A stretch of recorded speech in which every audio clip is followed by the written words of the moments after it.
Cześć, cześć, witam wszystkich, z tej strony Ania. W dzisiejszym filmiku chciałabym Wam pokazać, jak sobie zrobić taki sweterek z dekoltem w kształcie litery V lub też serek, w zależności jak to woli. Słuchajcie, wiem, że taki sweterek chcieliście, bo dosyć często pytaliście się, czy będzie taki sweterek, więc jest. Mam nadzieję, że mniej więcej o taki Wam chodziło. Oczywiście Wy możecie dowolnie sobie zmieniać i modyfikować ten sweterek. Ja mniej więcej tylko pokazuję, jaki ja mam pomysł na ten sweterek. Wy możecie wykończyć sobie inaczej, również dekolt inaczej. Ja pokażę Wam właśnie, jak go stworzyć, a Wy możecie oczywiście go upiększyć dalej. Jeśli chodzi o tworzenie tego sweterka, to ja go tworzę z 4 paneli. Osobno tworzę panel przedni, osobno tylny i osobno właśnie na rękawki. Wzór jest taki sam, uważam, że jest świetny, taki delikatny, właśnie elegancki, fajnie pasuje do akurat tego kształtu sweterka, do tego właśnie w dekolcik V, więc po prostu miała być z tego bluza, ale wyszedł sweterek w kształcie V i tak mi się właśnie podoba. Jeśli chodzi o to, z czego ja go zrobiłam, to ja zrobiłam po prostu ze swojej ulubionej włóczki Drops Baby Merino. Ja po prostu, nie każda wełna gryzie, oprócz tylko tej wełny merino, dlatego ja robię z tej włóczki.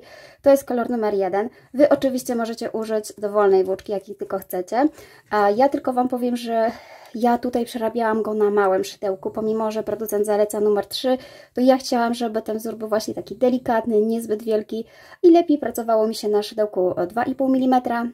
A czasami pracowałam nawet na 2, ponieważ ten wzór jest dosyć taki pracochłonny, ponieważ tworzymy tutaj bardzo dużo oczek ścisłych, więc jeżeli zaciśniemy sobie zbytnio oczka, to przyda Wam się takie szydełeczko z mniejszą po prostu główeczką. Ja oczywiście w trakcie robienia sweterka wszystko mówię, co trzeba zrobić, jak sobie zwiększyć sweterek, więc bez obawy na pewno sobie poradzicie. Ja mam tylko nadzieję, że Wam się ten sweterek podoba i że ktoś przynajmniej go zrobi. Oczywiście, jeśli Wam się podoba, to liczę na subskrypcje, komentarze, bądź też właśnie łapki w górę. Słuchajcie, ja ten sweterek ogólnie już wyprałam i zawsze polecam sobie wyprać te sweterki, ponieważ wełna lubi się po prostu układać po wypraniu. Mój sweterek po prostu jak go zrobiłam był lekko sztywny, a po wypraniu zrobił się naprawdę milutki, elastyczny i fajny, więc nie zrażajcie się, jeśli sweterki Wam się początkowo nie podobają, bo one naprawdę po wypraniu inaczej zupełnie się zachowują. Więc tak, myślę, że to wszystko. Jeżeli chcecie taki sweterek, to po prostu idziemy dalej z filmikiem i mam nadzieję, że ktoś go zrobi. Także zapraszam. Zanim powiem Wam, jak będziemy robić ten sweterek, to oczywiście zawsze podaję wymiar mojego sweterka, bo być może nie potrzebujecie sobie zwymiarować, tylko taki Wam będzie odpowiedni jak i ja. Ja mam dosyć tutaj szeroki sweterek, on ma około 49 cm, nawet do 50 cm. Wzór jest troszeczkę rozciągliwy, więc spokojnie szerokość tutaj nie jest jakaś taka problematyczna. Natomiast jeżeli chodzi właśnie o długość sweterka, to on mi tutaj od góry do dołu zajmuje około 55 cm, więc dla mnie po prostu jest taki luźniejszy, fajny, nawet można powiedzieć, że taki oversize'owy. Oczywiście z tego właśnie sweterka można sobie zrobić dłuższy, szerszy i on też wyjdzie właśnie taki wielki, więc jeżeli macie ochotę na duży, wielki sweter, to możecie właśnie na tym sweterku go zrobić, bo ten dekolt nawet, on jest dosyć duży, on może nam właśnie zwisać z ramionka. Ja sobie zrobiłam, żeby tak właśnie mi zwisał. Oczywiście jeśli chodzi o wykończenie, to tak, ja rękawki zrobiłam zwykły prostokąt, mam tutaj dosyć ściągający ściągacz, więc on fajnie się układa, te rękawki są tutaj dosyć ciekawe. Jeśli oczywiście chcecie robić tak jak ja, to róbcie tak jak ja. Ten rękawek ma około 46 cm. Co więcej mogę powiedzieć, ściągacze są takie same, moje mają tutaj, już Wam podaję, a ja w trakcie robienia zawsze podaję, ale jeżeli chcecie tutaj wiedzieć, to jest około 10 cm na sam ściągacz. Także jeżeli macie w miarę podobne wymiarki, to możecie po prostu robić sweterek razem ze mną taką samą liczbą oczek. Oczywiście jeżeli robicie z innej włóczki, to musicie sobie jednak dostosować szydełko i właśnie ilość oczek pod swoją włóczkę, bo wiadomo, każda włóczka jest inaczej i może inaczej wyglądać sweterek. Ja dlatego robię z merino, bo już po prostu mam wprawę w tej włóczce i wiem, jak ona się zachowuje. Wiem, że wzory fajnie wyglądają, natomiast jeżeli próbujecie zrobić z innej włóczki, to musicie po prostu przerobić kilka próbek, zobaczyć, czy Wam to odpowiada. Moja włóczka jest właśnie dosyć elastyczna, dlatego te wzorki tak fajnie się układają. Także oczywiście zachęcam do wyboru własnych włóczek, tylko po prostu przerabiajcie próbki, zanim po prostu stworzycie sweterek, bo szkoda by było pruć więcej niż próbkę. Także zapraszam na ciąg dalszy. Nasz sweterek zaczniemy od przygotowania sobie tylnego panelu i ja już sobie go przygotowałam, żeby Wam pokazać, jak on właśnie wygląda. Panel jest prosty, jest to zwykły prostokąt, czyli po prostu robimy cały czas ścieg góra-dół, od razu robimy sobie ściągacz i wzór podstawowy. I jedziemy sobie góra-dół, i tak tworzy nam się szerokość. Czyli najważniejsze dla nas, żeby stworzyć taki panel, jest ustalenie sobie długości sweterka. Czyli tak, trzeba sobie przede wszystkim wymiarować ten sweterek. W jaki sposób? Trzeba zrobić sobie po prostu próbeczkę. Jak już Wam pokażę, jak zrobić sobie ten wzorek i jak go będziemy wykonywać, musicie sobie przerobić mniejszą liczbę oczek na próbkę. Po prostu, zanim zrobimy jakikolwiek sweter, robimy zawsze sobie próbkę, żeby sobie zobaczyć, ile ta próbka zajmuje nam centymetrów. Ja doradzam sobie zawsze nabrać trochę więcej oczek, nawet 30, 40, żeby tak naprawdę zobaczyć, gdzie mam 10 cm, żeby łatwo sobie po prostu zmierzyć ten sweterek i wyliczyć. Warto sobie po prostu przyłożyć metr i sprawdzić, ile oczek wchodzi mi właśnie w te 10 tutaj centymetrów. Czyli na przykład, jeżeli tutaj mam, nie wiem, 15 oczek, to wiem, że na sweter 20 cm potrzebuję 30 oczek i tak dalej, i tak dalej. Trzeba sobie po prostu przemnożyć. Jest to chyba najłatwiejszy sposób, co prawda nie do końca może oddać jeszcze tą rzeczywistą długość, ale na pewno jest to przybliżona wartość i tak sobie można po prostu w łatwy sposób sobie mniej więcej wymiarować. Ja ten sweter robię od razu ze ściągaczem, więc warto też sobie zrobić próbkę ściągacza i zobaczyć, ile Wam zajmuje. Przykładowo ja nabrałam na ściągacz 30 oczek i tutaj mi akurat zajmuje 9 cm. Na cały ten panel przeznaczyłam 170 oczek, czyli 30 na ściągacz i 140 na ten główny wzór, co mi dało około długość 55 cm. Ale tak jak Wam mówiłam, trzeba po prostu sobie zwymiarować pod siebie. Ten panel jest tak naprawdę ważny, żebyście zaczęli od tego panelu, ponieważ na tym panelu będziemy się wzorować i tworzyć sobie właśnie dekolt. Znaczy, on tak naprawdę nam posłuży jako taki wzór, jak ma wyglądać dekolt. I przede wszystkim najważniejsze tutaj w tym dekolcie jest to, żeby sobie zrobić nieparzystą liczbę rzędów. Za rząd mam na myśli tutaj takiej ścieg, ten podwójny taki, ten łańcuszek, to będzie dla mnie liczba nieparzysta. Czyli robimy sobie tak, tutaj, żeby móc wydzielić właśnie środkowy taki rząd, taki panel. A to w zasadzie zależy od Was, jaką sobie zrobicie szerokość. U mnie jest tu około 47 cm. Wzór jeszcze się troszeczkę rozciąga. Wiadomo, że po praniu jeszcze troszeczkę może się rozciągnąć. To w zależności też od tego, czy chcecie, żeby on był bardziej dopasowany, czy taki oversize'owy. Można naprawdę modyfikować sobie tak, jak chcecie dowoli. Czyli tak, ja Wam pokazuję, jak wykonać wzór. Wy sobie robicie próbeczkę, dopiero później ustalacie sobie, ile właśnie nabieracie już oczek, od razu pod ściągacz i po wzór główny i robimy wtedy właśnie panel tylny. Ja z Wami zacznę już przerabiać panel przedni, ponieważ już ten mam gotowy, więc Wy musicie po prostu przejść przez ten panel jeszcze tutaj. On jest taki zwykły, prosty, więc tutaj nie ma żadnej trudności.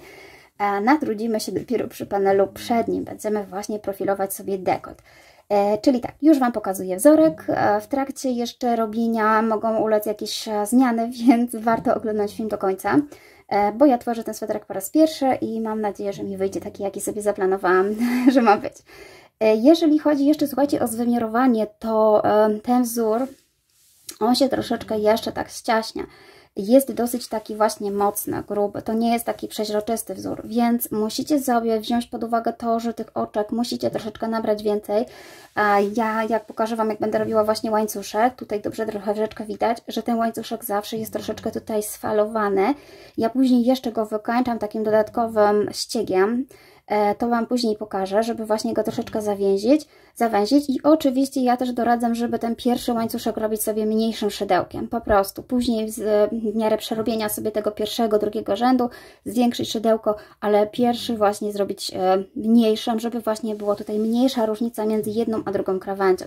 Jest to niestety tutaj naturalne, ponieważ ten wzór właśnie się ściaśnia, czyli po prostu w miarę, gdy będziemy go robić dalej, zauważycie niewielką różnicę na tym boku, ale to tak naprawdę nie ma znaczenia, bo ten sweterek sobie zszyjemy, wypierzemy i tak jak to zwykle bywa właśnie z wełną, ona się właśnie układa po praniu, więc nie ma żadnego tutaj problemu, a ta różnica też jest naprawdę tutaj niewielka. Więc ok, zaczynamy, zabieramy się do pracy i już Wam pokazuję, jak zrobić sobie ten wzorek. Czyli tak, nasz wzór zaczniemy sobie oczywiście od pętelki podstawowej. ten sposób bierzemy sobie mniejsze szydełko, czyli jeżeli założyliście, że będziecie wykonywać sweterek, tak jak ja tutaj 2,5 mm, to biorę sobie przynajmniej o pół milimetra mniejszy, tu mam akurat 2 mm i tym szydełkiem sobie wykonam łańcuszek, żeby właśnie nie była, pierwsza krawędź nie była taka zbytnio pofalowana. I robimy sobie zwykłe oczka łańcuszka. Ja tych oczek muszę nabrać 170, tak jak mówiłam, więc po prostu robimy po prostu łańcuszek. Ja sobie przerobię kilka oczek. W ten sposób pokażę Wam i połączę się, jak już przerobię sobie swoje oczka. I mam już nabrane moje 170 oczek. Oczywiście na końcu robimy sobie dodatkowe oczko, to jest tylko nasza krawędź, więc nie będzie wliczane do wzoru.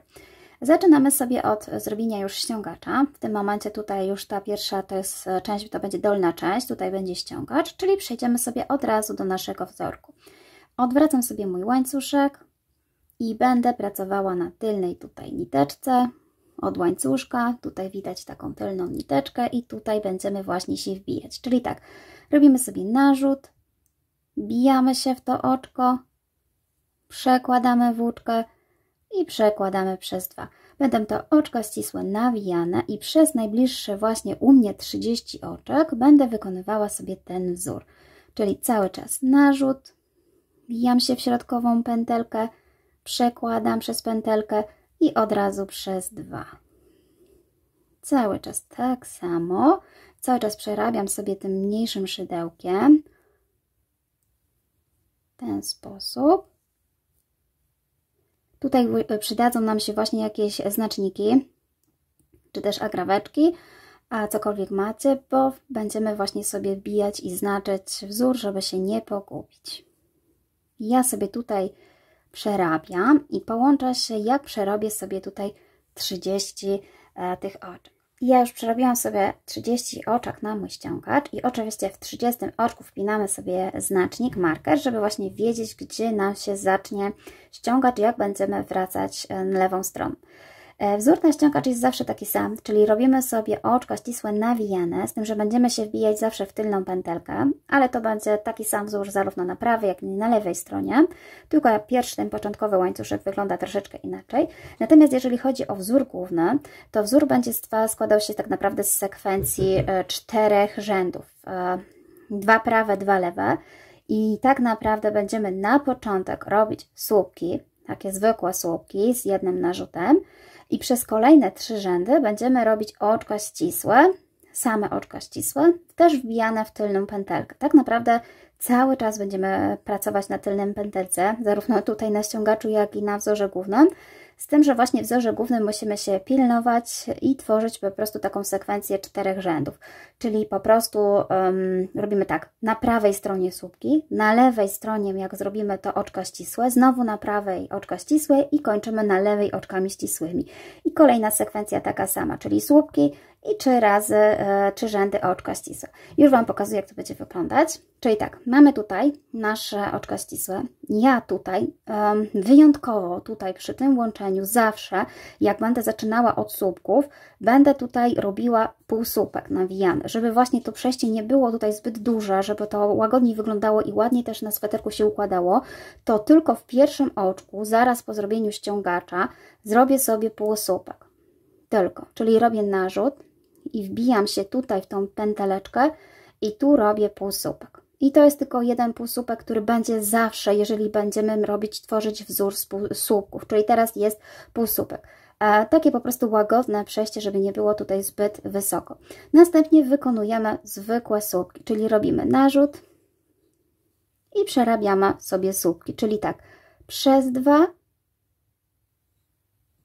i znowu przez 2 i znowu narzut, wbijamy się w tylną pętelkę, przeciągamy i w półsłupku przeciągalibyśmy przez 3, tutaj musimy przeciągnąć przez 2, czyli tak, najpierw robimy sobie narzut na szydełko, przeciągamy przez 2 i znowu mamy 2 pętelki, robimy narzut i znowu przeciągamy przez 2. Jest to troszeczkę właśnie wyższy półsłupek, słupek, dzięki temu robótka też troszeczkę idzie szybciej do góry, ale niestety te 3 rzędy oczek ścisłych trochę ją spowalniają. Ale za to mamy taki piękny wzorek. Czyli tak, robimy sobie cały czas słupkami do samego końca, zwykłe słupeczki, w ten sposób. Ja cały czas przerabiam właśnie też mniejszym szydełkiem. Tak jak mówię, ja później Wam jeszcze pokażę, jak wykończyć sobie taki brzeg. Na razie może Wam troszeczkę falować, ale na samym końcu, jak już zrobimy sobie ten panel, to sobie go troszeczkę jeszcze ściśnimy. Czyli tak, ja sobie przerabiam do końca. Ja już przerabiałam sobie cały mój łańcuszek z słupków, tak to wygląda. I tak jak mówiłam, ten pierwszy podstawowy tutaj właśnie wzorek, on nie jest jeszcze adekwatny do naszej długości, wręcz on nawet wydaje się zbyt długi i tym się właśnie nie przejmujcie, bo od tego momentu on się będzie właśnie troszeczkę zwężał. I tak jak mówiłam, to jest dopiero nasz pierwszy wzorek, pierwsza strona, to będzie nasza prawa strona. Następnie robimy sobie oczko jednobrzegowe do góry, odwracamy robótkę w ten sposób i będziemy nasze robić oczko ścisłe. I ja tutaj dalej przerabiam sobie tym mniejszym szydełkiem. W zasadzie jest ono dla mnie bardzo wygodne, bo po prostu ma tutaj mały haczyk i łatwo wybiera mi się te oczka. Natomiast tutaj, tak jak pokazywałam Wam, ta szerokość się zmienia. Jest tutaj coraz węższe, aż do grubszej, więc ja nie do końca ufam temu szydełku, że ono ma tutaj 2 mm, bo nawet robiąc przy końcu jest grubsze niż to, ale ma po prostu mniejszą główkę i łatwiej mi się wbijać, więc czasami, a wręcz nawet bardzo często te oczka ścisłe wykonuję sobie tym mniejszym szydełkiem, a słupki po prostu wykonuję szydełkiem 2,5 mm, bo wtedy mi jest wygodniej się po prostu wbijać i nabierać te słupki. Czyli tak, ja teraz będę przerabiała sobie oczka ścisłe. Żeby zrobić oczka ścisłe, musimy się tutaj wbić w tylną pęteleczkę. To jest właśnie ta pętelka od drugiej strony, czyli od tej naszej, tu jest nasza lewa strona, przód i prawa strona i tutaj tylna pęteleczka. Czyli tak, pomijamy sobie to pierwsze oczko brzegowe i wbijamy się tutaj nasze te pierwsze oczko, które tutaj zrobiliśmy ostatni słupek. Przeciągamy włóczkę i od razu przeciągamy. Czyli tutaj nie ma żadnego narzutu, jest cały czas oczko ścisłe. I tutaj uwaga, ważne jest, żebyśmy sobie te oczka ścisłe robili luźno. Nie ścisłe, niestety, ponieważ jeżeli zrobicie sobie za ścisłe, będzie Wam ciężko później przerabiać ten wzór. Tak jak widzicie, moje są duże, luźne, polecam robić sobie w ten sposób, że od razu przekładać, nie tą metodą, gdzie bijam tu i odwracam w ten sposób, ponieważ właśnie wtedy się bardziej one zaciskają i nawet szybciej jest też robić sobie od razu przekładając i duże, fajne, wyraźne oczka. Nie ma się co przejmować, że te oczka są duże czy krzywe, ponieważ przy kolejnym właśnie rzędzie one się zaciskają i naprawdę wychodzą w miarę ładnie, równo, więc nie patrzcie na to, że one są krzywe czy wielkie, po prostu sobie róbcie je ładnie, luźne cały czas, żeby po prostu Wam się zbytnio nie ściskały. I tak jak mówię, ja przerabiam tym szydełkiem, bo one wychodzą dosyć duże. Wy sobie dostosujcie po prostu szydełko do Waszej wygody, do Waszej włóczki. Czyli tak, przerabiamy do momentu, kiedy dojdziemy do naszego znacznika, gdzie musimy po prostu zmienić wzór na ściągacz. W ten sposób przerabiamy sobie oczka ścisłe w tylną pętelkę. Ja przerobię sobie do tego momentu i przerobiłam sobie już tę część tego wzoru głównego i jestem przy moim znaczniku. Teraz oczywiście przerabiamy sobie inny wzór. Ja zmieniam sobie, słuchajcie, tutaj na większe szydełko, to moje 2,5 mm, z racji takiej, że ten ściągacz przy tym szydełku 2,5 mm i tak już mi troszeczkę właśnie ten panel ściągnął. Tak jest mniej więcej, jak przyłożę do jednej krawędzi równo górę i dół i taka jest mniej więcej różnica. To jest około 6-7 cm, czyli dla mnie ten ściągacz wystarczająco już ściągnął tą robótkę pomiędzy górą a dołem. To jest mniej więcej tak przyłożone rzędami. Wiadomo, że tutaj chodzi o te dwa boki. Natomiast jeżeli Wy robicie na przykład sweterek większy, szerszy i chcielibyście, żeby ściągacz był troszeczkę bardziej Wam ściągał tą robótkę, to możecie właśnie przerabiać go sobie tym mniejszym szydełkiem i na pewno Wam właśnie jeszcze bardziej zawęzi. Ja natomiast już mam właśnie tę metodę sprawdzoną, że przy tym szydełku 2,5 mm mi wystarczy. I tak, wypinam sobie mój marker. Oczywiście nie powiedziałam, ale tutaj na początku, jak robiliśmy to oczko pierwsze, znaczcie sobie znacznikiem w ten sposób. Tu jest moje oczko właśnie pierwsze. Ja już wiem, które to jest oczko, więc po prostu z przyzwyczajenia go nie zaznaczyłam, ale tu jest pierwsze oczko. Jeżeli macie problem właśnie z wyszukiwaniem tych oczek, bo tutaj go ładnie widzimy, ale jak zaczniemy wracać, może się okazać, że już nie pamiętamy, które to było i zacznie nam się wszystko zawężać. I później jest niestety nie prostokąt, ale jakiś trapez. Więc po prostu sobie znaczcie. Tutaj, tak jak mówiłam, ściągacz robimy zawsze tak samo, czyli robimy narzut, oczka ścisłe, nawijane z narzutem, tak zwane. Czyli również wbijamy się w tylną pęteleczkę, tylko w tym momencie po prostu robimy narzut. O ile w poprzednim wzoru nie było narzutu, to tu jest narzut i cały czas wbijamy się w tylną pętelkę, przekładając sobie w ten sposób przez wszystko. Czyli tu pobieramy i również przekładamy przez dwie w ten sposób. Ja sobie tutaj właśnie podtrzymuję, żeby mi lepiej się robiło. Wy pewnie macie już swoją tak samo technikę, żeby to się po prostu łatwo robiło. Ja sobie w ten sposób przekładam. I tak sobie robimy do końca. I jestem już tutaj przy końcu. I na końcu oczywiście zabieramy całe oczko. Już nie tylną pętelkę, tylko całe oczko, żeby sobie ładnie wyrównać krawędź. I przekładamy przez dwie pętelki w ten sposób. Tu będziemy już zawracać, czyli robimy oczko dodatkowe i zawracamy. Zawsze zawracajcie w tą samą stronę, żeby właśnie krawędź wyglądała tak samo, żeby zawsze po prostu była równa. Ja sobie odwracam w tą stronę, więc tego się pilnuję. I oczywiście robimy znowu ściągacz, czyli znowu w tylną pętelkę, nasze oczka ścisłe z narzutem i tutaj również możecie sobie po prostu znaczyć to oczko, które tutaj zrobiliście, w ten sposób zaznaczyć, gdzie jest końcowe oczko. I przerabiamy sobie znowu 30 oczek. Tutaj można było sobie tak samo wpiąć wcześniej ten marker. Ja nie wpinam, tylko po prostu liczę, więc dojdę do 30 i pokażę, co dalej. Ja już przerobiłam sobie mój ściągacz i oczywiście wpinamy sobie tutaj agraweczkę czy znacznik, żeby wiedzieć, gdzie się zaczyna ściągać. I znowu zaczynamy nasz trzeci rząd, czyli pierwszy rząd to było zwykłe słupki, wracające z rząd to były oczka ścisłe i jeszcze nie mamy całej sekwencji, ponieważ jeszcze musimy zrobić dwa rzędy, czyli znowu jeszcze dwa rzędy oczek ścisłych. Tutaj już to zależy od tego, jakie sobie oczka zrobiliśmy, więc po prostu to, co zrobiliście w tamtym rzędzie, teraz się odzwierciedla, jak tutaj nam się będzie łatwo pracować. Ja cały ten w ogóle rząd, tę sekwencję przerabiam sobie właśnie mniejszym szydełkiem, żeby troszeczkę się właśnie zagęściła, żeby ona tak jak mówiłam, ten panel nie był zbyt luźny. Natomiast same słupki później już przerabiam większym szydełkiem. Tym mniejszym staram się robić te oczka ścisłe, ponieważ no jest mi wygodniej. I też po prostu mają fajną główkę to szydełko, więc jeżeli Wy robicie sobie dosyć luźne te oczka, możecie cały czas przerabiać szydełkiem większym. Natomiast ja też mam tendencję niestety do zaciskania tych oczek, więc wyłapuję je po prostu mniejszym. Dociskam tutaj do końca, więc one są większe, bo to szydełko jest jakieś dziwne. Ok, więc robimy oczka ścisłe. Żeby zrobić oczka ścisłe w tylną pętelkę, również musimy patrzeć na robótkę z góry, ponieważ żeby się tutaj nie pomylić, tu nie ma żadnych oczek dla nas.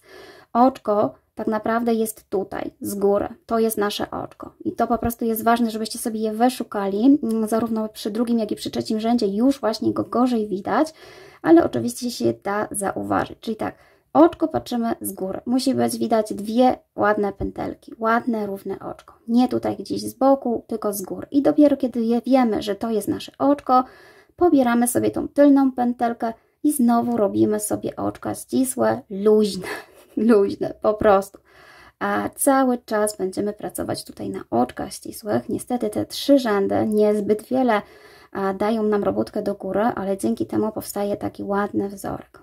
Te oczka ścisłe też się w sumie w miarę szybko robi, a ja Wam pokazuję tutaj trochę w zwolnionym tempie, żeby było widać, ale naprawdę po dojściu do wprawy można je szybko ogarnąć. Tak jak widzicie, u mnie są one duże, bo tak naprawdę po przerobieniu rzędów one się troszeczkę zaciskają i wzór już jest naprawdę ładny, równy. Ja Wam pokażę właśnie przy czwartym rzędzie, gdzie tak naprawdę już widać całościowy, końcowy efekt tych oczek ścisłych. Czyli tak, dalej przerabiamy sobie do końca oczkami ścisłymi i jestem już na końcu i na końcu zawsze tak samo, czyli robimy sobie oczko tutaj całe, bijamy się w całe dwie pętelki i robimy sobie oczko ścisłe w ten sposób. I robimy ostatni rząd naszej sekwencji, czyli na lewej stronie również oczka ścisłe. I po zakończeniu właśnie tego rzędu można powiedzieć, że to jest jedna właśnie sekwencja składająca się z jednego rzędu słupków i trzech rzędów oczek ścisłych. I tutaj może najtrudniejszy rząd, bo właściwie tutaj, jeżeli nie zrobicie sobie zbyt luźnych oczek, to one tutaj najbardziej się zaciskają, więc trzeba uważać właśnie przy tym trzecim rzędzie, żeby były luźne. Znowu wyłapujemy sobie tylną pętelkę, patrząc właśnie na te oczka z góry, czyli nie patrzymy na te boczne tutaj, tylko z góry, żeby były widać dwie pętelki. To jest moje oczko w ten sposób, żeby czasem nie traktować tutaj jako oczka. I znowu wbijam się w tylną pętelkę. I tutaj dopiero właśnie widać, jak te oczka się ładnie zaciskają, tworząc wzór. Nawet jeżeli zrobiliście jakieś wielkie kulfony, to one się tutaj ładnie wszystko wyprostują. A nawet już przy kolejnym właśnie rzędzie robienia półsłupków, za każdym razem, każdy kolejny rząd wyprostowywuje nam tutaj ładnie te oczka. Tylko pamiętajcie, żeby sobie zrobić w miarę właśnie luźne, mieć dobre szydełko, żeby się właśnie fajnie wbijało. U mnie właśnie te teflonowe nie do końca dobrze się wbija, dlatego mam tutaj takie zwykłe metalowe, bo ładnie się po prostu ślizga po tej włóczce. Czyli tak, robimy cały czas sobie oczka ścisłe w ten sposób. A tak jak zauważycie, te oczka się po prostu ładnie już tutaj prostują, a przy robieniu kolejnego rzędu jeszcze bardziej się właśnie wyprostują i zacisną. Czyli tak, ja znowu przerabiam sobie do momentu mojego ściągacza. I ja już dokończyłam sobie ten czwarty rządek, czyli przerobiłam sobie do końca oczka ścisłe i później zrobiłam sobie do końca ściągacz oczka ścisłe nawijane. I wróciłam się tutaj już na prawą stronę, przerobiłam sobie część ściągaczową. I tak naprawdę, słuchajcie, to jest tutaj ten piąty rząd, to jest już początek nowej sekwencji, czyli to jest taki pierwszy dopiero wzór. Po 4 takich rzędach możemy powiedzieć, że zrobiliśmy pierwszy wzór. Widać już właśnie tutaj 2 takie łańcuszki i te tutaj słupeczki. I teraz zaczynamy dokładnie tak samo, jak zaczynaliśmy tutaj, czyli zaczynamy od zrobienia słupków. Tak jak mówiłam, pierwsze tutaj oczko, które mam zaraz po ściągaczu, przerabiam półsłupek, żeby właśnie zniwelować tutaj taką różnicę. Czyli tak, pierwsze oczko zawsze, po każdym razie, kiedy zaczynamy słupki, rząd słupków, robię półsłupek w ten sposób. Natomiast kolejne to będą już zwykłe słupki. Słupki również będziemy robić w tylną pętelkę. Tak jak mówiłam, zawsze za każdym razem robimy sobie tutaj w tylną pętelkę, czyli trzeba sobie znowu wyszukać tej pętelki, patrząc tutaj z góry, żeby się nie pomylić, ponieważ mamy już dosyć tutaj dużo łańcuszków. Wracamy robótkę z góry i robimy sobie zwykłe słupki. Ja już sobie przerabiam większym szydełkiem, bo słupki mi się tutaj po prostu robi wygodniej większym szydełkiem. I tak, słuchajcie, wygląda wzór. Po prostu 4 rzędy, rząd słupków i 3 rzędy oczek ścisłych. Na początku pamiętajcie, żeby robić właśnie zawsze tutaj pierwszy półsłupek, żeby tak właśnie ładnie tutaj się zaczynał wzór między ściągaczem, a tutaj między głównym. I w zasadzie, słuchajcie, tak robimy do momentu, jaką chcecie osiągnąć szerokość. Ale pamiętajcie, żeby właśnie robić nieparzystą liczbę tutaj tych 2 rzędów, ponieważ właśnie środeczek będzie nam wyznaczał tutaj moment, w którym właśnie będzie dekolt. Czyli tak, ten panel dla Was to będzie panel tylny. Przerabiacie go sobie cały czas tak samo, kończycie robić i wtedy zaczynamy. Aha, właśnie, jeśli chodzi o zakończenie, to tak, ja stwierdziłam, że ostatnim rzędem to nie będzie rząd słupków, żeby właśnie ten wzór się tak troszeczkę nie rozwalał, tylko po zrobieniu tego rzędu jeszcze raz wracam oczkami ścisłymi. Tak jak tutaj właśnie, w tym panelu, który mam już przerobiony, koniec rzędu to były słupki i ostatnie oczko ścisłe i oczywiście zostawiamy sobie więcej troszeczkę włóczki, żeby zszyć sweterek. Czyli tak, Wy robicie ten panel tylni, ja już mam go przerobiony, więc przerobię sobie jakąś część tutaj panelu przedniego. Dokładnie chodzi nam o tą część, gdzie będziemy jeszcze zszywać ramionka. U mnie to wychodzi raz, 2, 3, 4, 5, 6, około 7 takich tutaj rzędów, czyli ja przerobię 7 rzędów i pokażę Wam, jak będziemy sobie już profilować dekolt. I gdy skończycie sobie już właśnie robić panel tylni, będziemy mogli sobie zacząć robić panel przedni, ale zanim to zaczniemy, trzeba sobie po prostu rozplanować, jak będzie wyglądał nasz dekolt. Chodzi o to, żeby mniej więcej wiedzieć, gdzie po prostu zacząć zmniejszać rzędy na nasz dekolcik. Jeśli chodzi o moje rozplanowanie, to ja zdecydowałam, że około 10 cm będzie po 2 bokach i w środeczku będzie około 27 cm. Bardziej skupiłam się na rzędach, to znaczy chcę, żeby dla mnie rząd kończył się tutaj takim podwójnym łańcuszkiem i tutaj właśnie zatrzymuje się na 7 takim łańcuszku, również z tej strony na 7, natomiast w środku mam jeszcze 19 takich właśnie paseczków, mam na myśli, i oczywiście, tak jak mówiłam, musi być liczba nieparzysta, żeby był ten środeczek, żeby można było po prostu zrobić ładne tutaj przejście, więc zawsze robimy liczbę nieparzystą i tak naprawdę ten nieparzysty rząd to będzie tutaj to będą właśnie te dwa boczki tworzyły razem tutaj z tym rzędem, ponieważ jak popatrzycie sobie na te nasze sekwencje, ona z tej strony idzie od słupków i łańcuszków, słupki, łańcuszki i tak właśnie dochodzi tutaj, kończąc się na tych naszych łańcuszkach. Mamy ten nasz rząd tutaj i lustrzanym odbiciem z kolei patrzymy z tej strony, słupek, łańcuszek i również kończy się na łańcuszku, dlatego to tutaj ten rządek tworzy nam środeczek i jego będziemy inaczej przerabiać. Jeśli chodzi o to, jaki długi ma być ten dekolt, słuchajcie, ja sobie już obmyśliłam tak naprawdę metodę, jak będę to robić, bo wiadomo, muszę po prostu sama przerobić i wiedzieć, jak to będzie wyglądało, więc ja już pół panelu mam. Ja Wam oczywiście pokażę, jak go robić. Ja właśnie chciałam, żeby ten panel ładnie szedł na skos i tutaj kombinowałam właśnie, jak to zrobić i ja Wam zaraz pokażę. Chodzi o to, że też przy ustaleniu właśnie, jak będę zdejmowała oczka, podzieliłam sobie na sekwencje, czyli dalej opieram się na tym, że mam sekwencję z słupków i 3 rzędów oczek ścisłych, które tak naprawdę tworzą mi tutaj takie 2 rzędy łańcuszkowe. I tak będę właśnie starała się zmniejszać sekwencjami. A inaczej będzie wyglądało troszeczkę zmniejszenie przy słupkach, natomiast tutaj przy oczkach ścisłych będzie w miarę podobnie. Jeśli chodzi o tą sekwencję, ja starałam się przy każdej takiej sekwencji, czyli tam i z powrotem, zdjąć w sumie 6 oczek. Nie przy każdej, tylko w sumie 6 oczek. Czyli jeżeli ja mam 9 takich sekwencji, co mi da 56 oczek. 54, przepraszam. 54 oczka, zdejmę 54 oczka. I mniej więcej możemy sobie w ten sposób właśnie wyliczyć, odliczając tutaj te 54 z krawędzi i popatrzeć, ile to nam tutaj da tej wysokości. Dodatkowo jeszcze tutaj będę zmniejszała, bo już mniej więcej sobie przerobiłam ten środeczek, też mi około 4 oczka zejdą, ale to jak będziemy przy tym krańcu, to zobaczycie. I po prostu wiem mniej więcej, że to mi da około 15 cm. Ja Wam pokażę, jak ewentualnie zmniejszyć sobie ten rozstaw, bądź też jeszcze zwiększyć. U mnie to będzie właśnie zdejmowanie 6 oczek na panel. Możecie zrobić, ja mówię w trakcie właśnie 4 lub 8, w zależności od tego, jak tutaj chcecie, żeby był głęboko ten dekolcik. Czyli tak, zatrzymujemy się po przerobieniu tutaj tej części prawej, tych Waszych wyznaczonych tutaj właśnie rzędów i zaczniemy sobie od następnego właśnie takiego segmentu, czyli tutaj od słupków. Już Wam pokazuję, jak to będziemy robić. Tak będzie wyglądać nasz panel właśnie po przerobieniu sobie tych rzędów skracających. Ja starałam się zachować tutaj tą linię właśnie brzegową, ładną.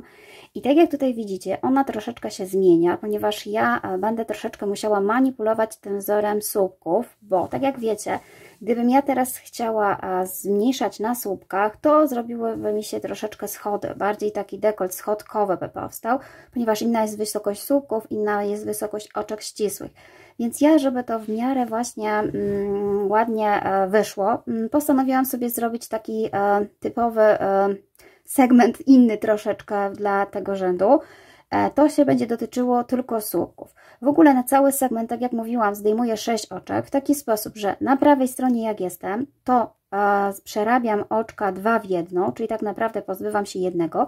Natomiast na lewej stronie jak będę, przerabiam 3 w 1, czyli tak naprawdę pozbywam się 2.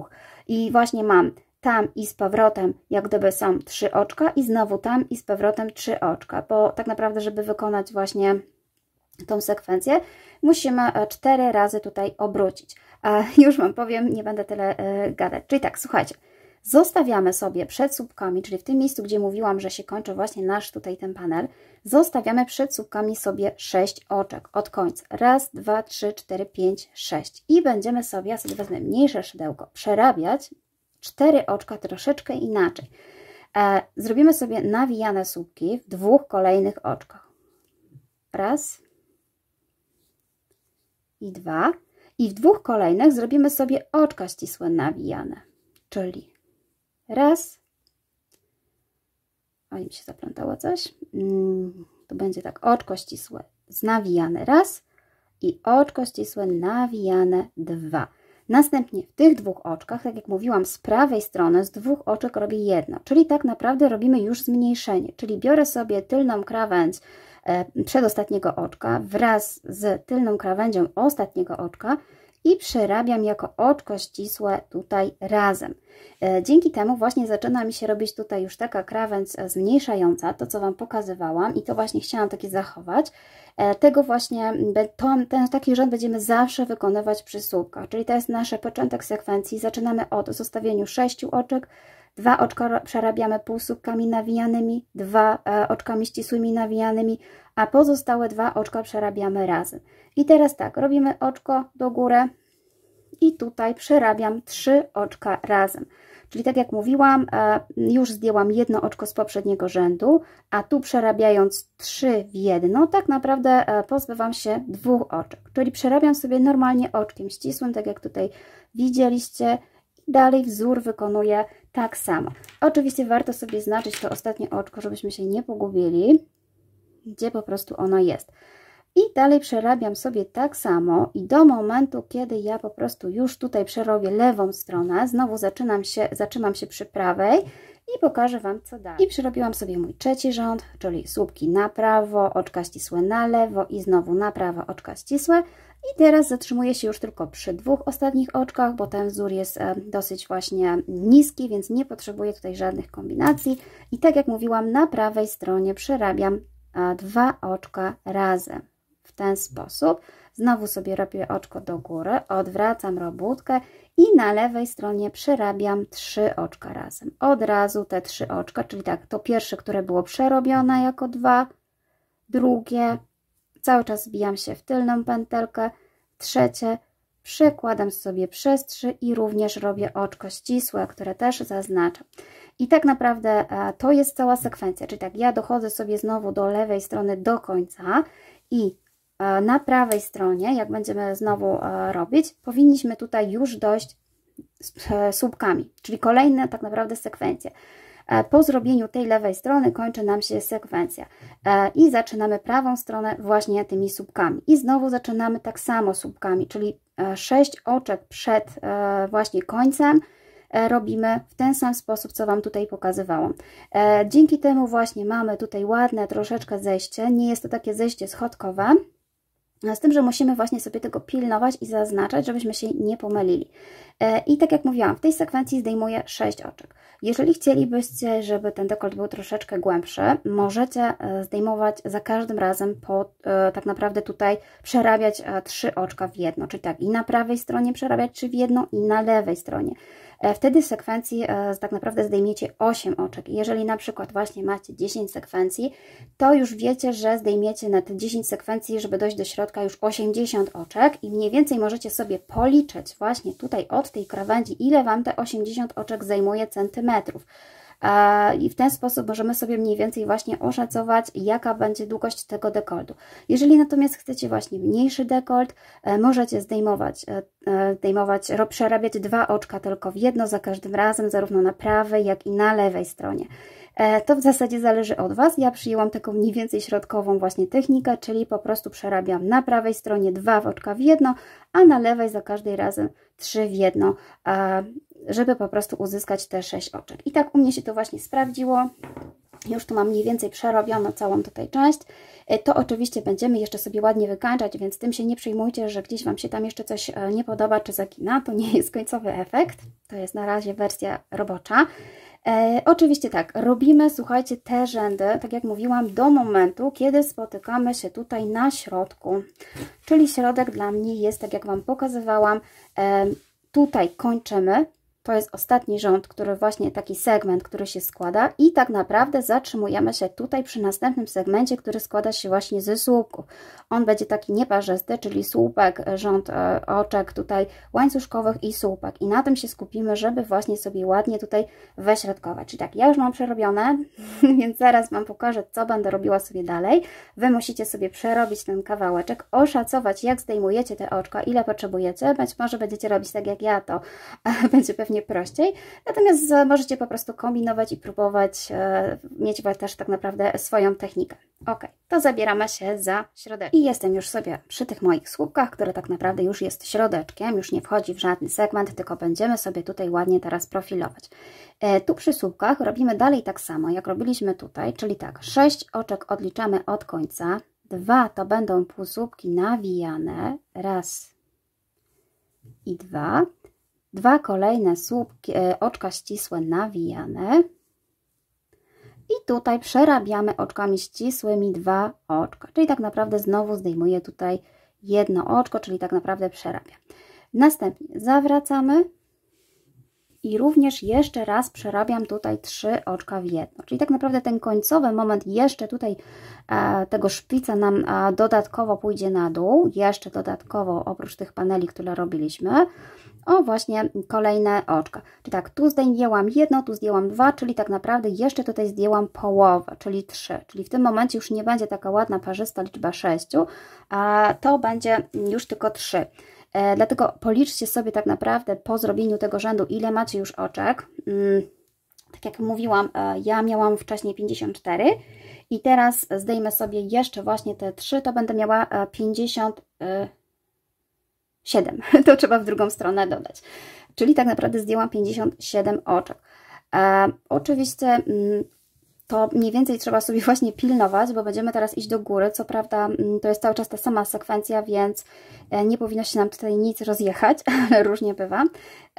Czyli tak, ja słuchajcie, przerabiam sobie znowu do końca, do lewą stronę i prawą tutaj się zatrzymam i pokażę Wam co dalej. I już jestem sobie na mojej prawej stronie, czyli tak naprawdę jesteśmy tutaj w tym rzędzie, czyli już zaczynamy sobie zwiększać. Tu jest taki moment przełomowy, gdzie właśnie było zwiększanie, a teraz było zmniejszanie, teraz mamy zwiększanie. Tutaj mam 2 ostatnie oczka, czyli tak, przerabiam sobie oczywiście oczko normalnie, tutaj nie zmniejszam, tylko będę zwiększać. Słuchajcie, ostatnie oczko mam tutaj. Tutaj będziemy troszeczkę inaczej zwiększać, ponieważ gdybyśmy chcieli zwiększyć tylko w tylną pętelkę, to z oczek ścisłych nic by to nie wyszło, ponieważ my tak naprawdę zabierając nitkę po prostu się wracamy i robi nam się zbyt luźne oczko. Więc ja wymyśliłam sobie taki sposób, że owszem, będę się tutaj robiła 2 oczka, z tym, że tak, najpierw wbiję się w tylną pętelkę i przerobię sobie oczko zwykłe, a później wyszukam tak naprawdę całej pętelki, czyli zahaczę tak jakby o te pierwsze całe oczko, które teoretycznie można by na końcu zahaczać całą pętelkę, czyli zahaczając całą pętelkę, dzięki temu to oczko mi się tak nie cofnie i będzie ładnie wyglądało, czyli tak naprawdę w ostatnim oczku najpierw zahaczamy o jedną tylną pętelkę, a później drugie oczko robimy w całe oczko. Następnie zgodnie z naszą sekwencją powinniśmy odwrócić robótkę, zrobić oczko do góry i zrobić rozszerzenie. Ponieważ z 3 robiliśmy jedno, to w jednym powinniśmy tak naprawdę zrobić 3 oczka. I to tak naprawdę nie byłoby tutaj wykonalne, bo robimy cały czas oczkami ścisłymi i zrobienie nawet z tyłu, tak jak zrobię tutaj oczko właśnie do góry, zrobienie już 3 oczek w jednym już by było bardziej skomplikowane, bo by nam zabrakło tutaj tych nitek, w których się możemy wbijać, żeby się nam to oczko tak nie rozjechało. Więc ja sobie wymyśliłam po prostu taki sposób, że ja tutaj robię sobie oczka łańcuszka w tym momencie, czyli tak, potrzebuję tak naprawdę 2 oczek i trzecie brzegowe, ponieważ muszę rozszerzyć o 2 oczka. Czyli tak, robię sobie 2 oczka, a trzecie jest takim oczkiem brzegowym, żeby po prostu się ładnie wbić. I mając tutaj te 3 oczka, po prostu przerabiam je jako oczka ścisłe, czyli tak naprawdę ja tutaj te oczka traktuję jako przerobienie ich z łańcuszka, a nie rozszerzenie, bo tak jak mówię, no ciężko byłoby tutaj na lewej stronie to rozszerzyć. Czyli tak, przerobiłam sobie 2 oczka. Oczywiście zaznaczcie sobie to ostatnie, które tutaj mi wyszło. Mam nadzieję, że to widać, ale ono tutaj jest. Niestety mi tu ciężko. W ten sposób, całe tutaj oczko, żebyście wiedzieli, które to jest oczko końcowe, jak będziemy wracać. Ja się tutaj wbijałam w tylną również pętelkę, żeby było po prostu łatwo widać i nie pomijajmy tutaj żadnych oczek, bo tak jak widzicie, ja sobie zrobiłam zaściśnięte, ale one tutaj są, czyli muszę je po prostu wszystkie przerobić w tylną pętelkę. Czyli też trzeba pamiętać, żeby tak naprawdę robić sobie luźne te oczka. Czyli tak, podsumowując, tak naprawdę w tym rzędzie również zwiększyłam o 3 oczka, bo na końcu zrobiłam sobie podwojenie, czyli z jednego zrobiłam 2 i zamiast robić tutaj na lewej stronie w jednym 3, po prostu dołożyłam tutaj te 2 oczka, które by po prostu lepiej to też będzie wyglądać i łatwiej Wam się będzie pracować. Jako trzecie oczko jest oczkiem brzegowym, zawsze tutaj taką krawędzią, łatwym przejściem, więc nie liczcie tego oczka, liczymy tak naprawdę, muszą powstać Wam 2 oczka. Mam nadzieję, że wiecie, o co chodzi, że zbytnio nie zagmatwałam, ale uwierzcie mi, ja tych prób różnych takich przerobienia, jak to przerobić, już miałam kilka i tak po prostu wygląda najlepiej i zdecydowałam, że tak to zostanie. Czyli tak, tutaj zdjęłam już 3 oczka, tak naprawdę kończymy tą sekwencję tych już tutaj 2, tak samo jak było tutaj, też były 3 i tu są 3. I dalej będziemy robić tak samo jak tutaj te słupeczki. Czyli tak, przerabiam sobie tą stronę, przerabiam sobie słupeczki i pokazuję Wam, jak to będzie przy słupku. Ja przerobiłam sobie już tutaj rząd moich słupków. Dokładnie jesteśmy właśnie już za środeczkiem, czyli tworzymy teraz właśnie taki skosik do góry, czyli jesteśmy w tych słupkach. I słuchajcie, tutaj właśnie sprawa będzie wyglądać następująco. Będziemy dosłownie tak samo robić, jak robiliśmy tutaj, czyli my musimy po prostu też tutaj troszeczkę to zwężać. Z tym, że tutaj nie możemy zostawiać 6 oczek, tylko 5, ponieważ 6 tak naprawdę robimy, tworzymy je. Czyli tutaj zostawiamy sobie 5 oczek, raz, 2, 3, 4, 5 i przerabiamy dokładnie tak samo, jak przerabialiśmy z tamtej strony. Czyli tak, półsłupek nawijany, 1, półsłupek nawijany, 2. Później były oczka ścisłe nawijane, też 2.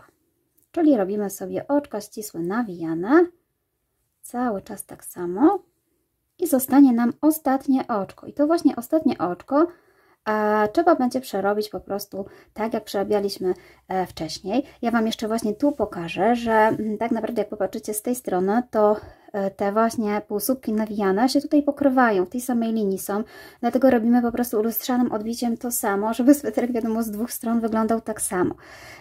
Mi się tutaj coś źle wzięło, czyli tak, tu jeszcze mam półsłupek nawijany i w ostatnim oczku coś mi ucieka, ten oczko, nie chce się przerobić. Jest. I w ostatnim oczku, czyli tak jak w 5, tworzymy również to 6 oczko.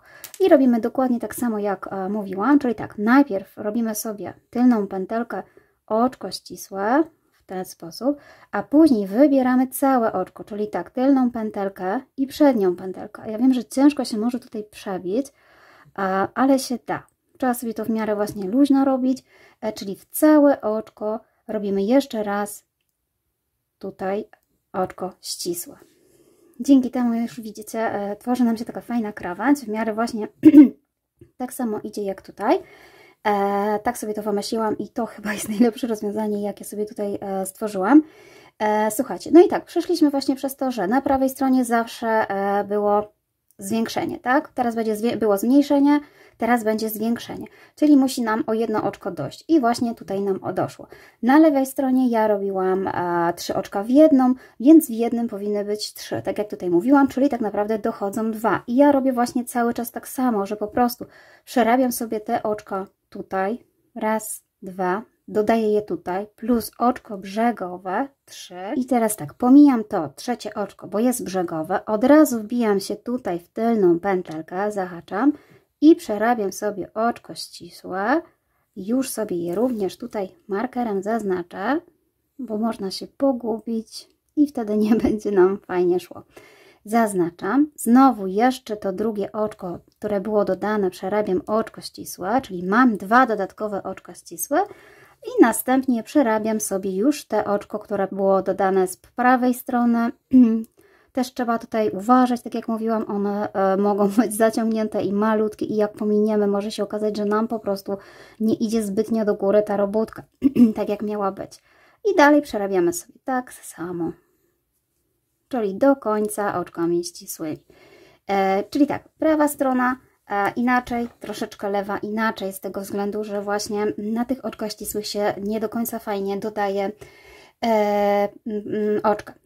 Ale ten sposób jest, uważam, też fajny i fajnie to właśnie wygląda. Czyli tak, słuchajcie, ja przerabiam sobie do końca oczkami ścisłymi, wracam oczkami ścisłymi i jeszcze raz pokażę Wam tutaj, jak to wygląda. I jestem z powrotem na prawej stronie, przerobiłam sobie kolejny rządek i jestem znowu tutaj w miejscu, gdzie będzie moje zwiększenie. Czyli tak, mam zaznaczone to oczko i tak jak mówię, warto je zaznaczać, bo później jest ciężko je wyszukać. Zrobimy sobie kolejne zwiększenie, czyli tak, przy tych właśnie naszych zwykłych oczkach ścisłych to zwiększenie jest tutaj z tej strony prostsze, bo chodzi tylko o to, żeby się tutaj wbić, nie musimy nic, żadnej wielkości tutaj ustalać. Natomiast właśnie przy słupkach wygląda to inaczej i pamiętamy, że w ostatnim oczku, żeby zrobić zwiększenie ze słupka, najpierw musimy się wbić w tylną pętelkę, a później w obie pętelki jeszcze raz tego samego oczka. I dzięki temu ta krawędź będzie tak fajnie szła nam do góry, ładnie wyglądała. I znowu, zamiast robić na lewej stronie zwiększenia, dodaję sobie po prostu tutaj te oczka, wtedy mi to ładniej wygląda. Czyli tak jak było u mnie na lewej stronie, było zawsze zwiększenie o 2 oczka, czyli po prostu robię 2 oczka plus trzecie brzegowe. Jeżeli Wy mieliście inny system i robiliście za każdym razem tak samo, czyli jak prawą, jak i lewą stronę, czyli zwiększaliście o jedną, i również zwiększaliście o jedną z tyłu, czyli robiliście 2 oczka w jednym, to tutaj musicie nałożyć tylko 2 oczka, czyli tak naprawdę jedno dodatkowe i jedno brzegowe. Tak samo tutaj, jeśli robiliście z przodu 3 oczka, to wydaje mi się, że no jeszcze nie próbowałam właśnie w jednym oczku, ale można by pokusić się o dodanie po prostu tutaj więcej o jedno oczko od razu zamiast z tyłu, w ten sposób. Dlatego no jest troszeczkę problem z tymi oczkami ścisłymi. Można też przerobić tak naprawdę zamiast oczko wcześniej, tak? Czyli przerobić po prostu jeszcze jedno oczko zanim będzie to ostatnie i wtedy też będzie to zwiększenie. No trzeba sobie po prostu radzić, jeżeli w jakiś inny sposób zrobiliście, przerobić kilka rzędów i zobaczyć. Tak będzie to wyglądało u mnie. Ja już nie będę więcej pokazywać, technika jest taka sama, czyli tak, wracam. Tutaj przerabiam sobie zwiększenie, wracam, jestem na słupkach, robię dokładnie to samo. Zatrzymuję się 5 oczek przed, 2 półsłupki nawijane, 2 oczka ścisłe nawijane i w ostatnim robię zwiększenie tak samo. Tylko takie zwiększenia po tej stronie przy oczkach ścisłych są prostsze, przy słupkach trzeba tak samo symetrycznie robić, jak żeśmy tutaj robili i zamiast robić zwiększenia na lewej stronie, od razu robię zwiększenia tu, przerabiając sobie po prostu oczko, jak wracam.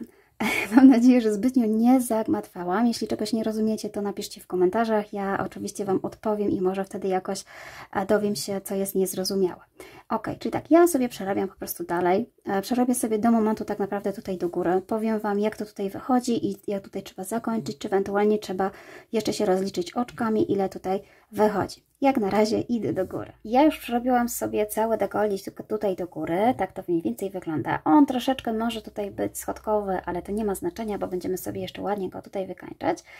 Natomiast zatrzymałam się właśnie w tym miejscu, żeby Wam powiedzieć, w którym dokładnie miejscu kończymy. Czyli kończymy tak naprawdę na tych słupkach, na słupeczkach, których po prostu zaczynaliśmy z tego rzędu. Już Wam pokazuję. To jest mój właśnie panel pokazowy, tylny, czyli ja zaczynałam ściągać oczka od słupek, tak? I tak naprawdę przeszliśmy tutaj przez cały środeczek i zatrzymujemy się tutaj, w tym miejscu, przed właśnie markerem, również na tych słupkach. I będziemy dokładnie robić właśnie to samo, co robiliśmy tutaj, w tych zmniejszeniach. Tutaj zaczęliśmy ten rząd, tak samo właśnie jak pokazywałam od tych zmniejszeń. I w tym momencie tak samo tutaj skończymy na zwiększeniach. Czyli tak naprawdę liczba tutaj oczek powinna Wam się już zgadzać. Czyli jeżeli dojdziecie tutaj do słupków i zostanie Wam właśnie 5 oczek, to już po przerobieniu 5 i dodaniu tego jednego tutaj powinno Wam wyjść tyle samo, co tutaj na ramionkach. Mi się na szczęście udało, wyszło mi dokładnie tyle samo. Natomiast ja uważam, że jeżeli Wam brakuje nawet jednego, czy macie za dużo o jedno oczko, nie jest to jakaś straszna różnica, bo zazwyczaj to jedno oczko to jest naprawdę, nie wiem, tak małe, że nawet jak kupujemy swetry takie zwykłe szyte, też gdzieś na pewno nie są do końca do milimetra równiuteńkie. Więc ja uważam, że jeżeli zgubiliście jedno oczko, czy nawet macie za dużo, to tutaj też można jeszcze jeszcze manipulować, czyli na przykład, jeżeli mam o jedno oczko za małe, to mogę w następnym rzędzie jeszcze raz sobie dodać jedno oczko. Nie będzie tego widać. A jeżeli macie za dużo, to właśnie przerobić tutaj tyle, ile właśnie macie, nie dokańczać więcej. Ale jeżeli robiliście tak jak ja i tą metodą i nie pogubiliście się tutaj przy dodawaniu i odejmowaniu, to na bank powinno Wam wyjść, bo mi właśnie tak weszło. Czyli tak, ja kończę sobie już tym rzędem, następnie zawracając już nie robię żadnych zwiększeń, czyli już Wam pokazuję. Czyli jestem w miejscu, gdzie mam ostatnie oczko i w tym ostatnim jeszcze muszę zrobić dwa i specjalnie Wam tutaj pokażę, ponieważ ja znalazłam sobie taką fajną technikę, że przerabiam je właśnie mając marker tak naprawdę w środku, bo wtedy mi się to wygodniej przerabia. I tu właśnie na tym polegało to zwiększenie, że najpierw zahaczaliśmy sobie o tylną tutaj pęteleczkę w ten sposób, później wybierałam te dwie pętelki i ten marker w zasadzie mi ułatwia sprawę, bo fajnie się nabija. Ja go dopiero po prostu ściągam, jak sobie już przerobię te pętelki. I to by było, słuchajcie, na tyle. Tu już sobie można wypiąć. Dalej robimy tak samo, jak robiliśmy do tej pory, czyli oczko do góry, ale tylko dlatego, że zawracamy. I ja już nie dodaję tutaj żadnych oczek. Po prostu przerabiam sobie żędel już na płasko, tak? Czyli idziemy dalej wzorem, tak, żeby po prostu mieć równo, symetrycznie tutaj tą stronę, czyli tak jak gdyby robimy po prostu teraz te rzędy lustrzanym odbiciem. Jeśli chodzi właśnie o ten dekoldzik, on tutaj się fajnie licuje, także u mnie wyszedł naprawdę super. Jestem zadowolona z tego efektu.